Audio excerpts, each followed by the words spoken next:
म्हणजे हेल्मिंथोलॉजी म्हणजे काय, की ज्यामध्ये वेगवेगळ्या प्रकारच्या वर्मचा अभ्यास केला जातो. आणि त्यातही अजून एक महत्त्वाचा आपला चपटा कृमी म्हणजे प्लॅटीहेल्मिंथिस, फ्लॅटवर्म्स. हा प्लॅटीहेल्मिंथिस आयोगाला तर लय आवडतो.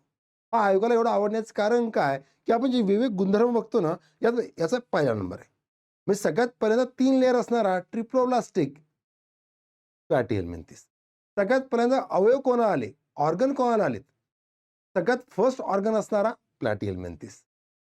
कळतंय ना? सगळ्यात पहिला 2 सारखे भाग होणारा, पण एकाच अक्षातून. म्हणजे बायलॅटरल सममिती, द्विपार्श्व सममिती असणारा पहिला प्राणी कोणता? तर परत प्लॅटीहेल्मिंथिस. कळतंय? आणि त्यामुळे आयोग वारंवार प्रश्न विचारतो या प्लॅटीहेल्मिंथिसवर. आणि त्या ॲस्केलमेंथिसवर विचारायचं कारण काय? कारण तो गोल कृमी म्हणजे ॲस्केलमेंथिस हा सुद्धा पहिला ऑर्गन सिस्टम म्हणजे अवयव संस्था येणार आहे. हा एकमेव खोटी देहगु असणारा म्हणजे सिडोसिलोमेट आहे. हा पहिला कंप्लीट डायजेस्टिव्ह सिस्टम म्हणजे पूर्ण पचनसंस्था असणार आहे. आणि त्यामुळे आयोगाला तो जास्त आवडतो.